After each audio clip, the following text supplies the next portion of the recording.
কিছু খাইনি। সকালে খেয়ে আসছি শুধু নাস্তা, আমি তো কোনো টাকাই নেই। পরীক্ষা করাইছি, এখানে 700 টাকা বাকি আমার।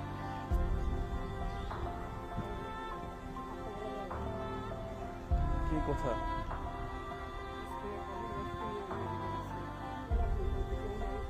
মেডিকেলে ওয়াইফকে নিয়ে আসছি। আপনার ওয়াইফকে নিয়ে মেডিকেলে আসছে? ডক্টর বলছে যে অ্যাপেন্ডিসাইটিস ব্যথা, অপারেশন করা লাগবে।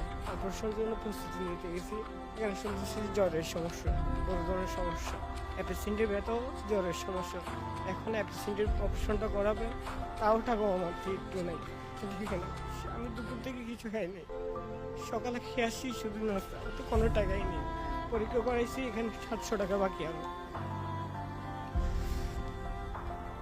তো আমি তো আসলে আসছি অন্য কাজে। কাগজ একটা পড়ে গেছে, কিসের কাগজ এটা দেখেন তো? করেন নাই? টেস্ট করেন নাই? আলতা করাইছি। ও, তো মুশকিল। এটা কোন মেডিকেলে? দেখি কাগজপত্র সব ঠিক আছে কিনা। চট্টগ্রাম মেডিকেল। আচ্ছা, এখানে ব্যালেন্স 750। এগুলো কি ডিউ?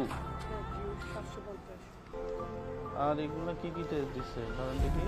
উনি কি ভর্তি আছে? আসলেই ভর্তি নাকি? হ্যাঁ। কত নাম্বার ওয়ার্ডে? Ward number 27। উম্মা হাবিবা নাম। হ্যাঁ। ওষুধ, এগুলো ওষুধ দিচ্ছে এখন? কিনতে পারেন না?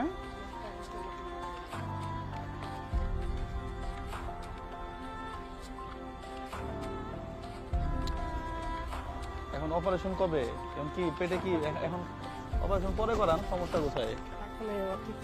টাকা নাই, করেন না, পরে করান। পরে না গেলে তোর অ্যাপেন্ডিক্স ফেটে গিয়ে মারা যাবে। ও আচ্ছা, প্রিয় দর্শক, আসলে অ্যাপেন্ডিসাইটিসের ব্যথা যেটা, এটা কিন্তু মারাত্মক ব্যথা এবং তীব্র ব্যথা। হ্যাঁ, এখন কি চিল্লাচ্ছে মনে হয় না? কান্না করতেছে। এবং তীব্র ব্যথা এটা ব্যথা অ্যাপেন্ডিসাইটিস যদি ধরা পড়ে, শনাক্ত হয়, তাহলে যত দ্রুত সম্ভব অপারেশন করায় ফেলা ভালো। এখন আমরা তো আসলে অপারেশনের জন্য পুরো টাকা দিতে পারবো না। হ্যাঁ, এখন আপনার জন্য কি করতে পারি বলেন তো? সেটুকু পারেন যদি সহযোগিতা করতেন অপারেশনটা।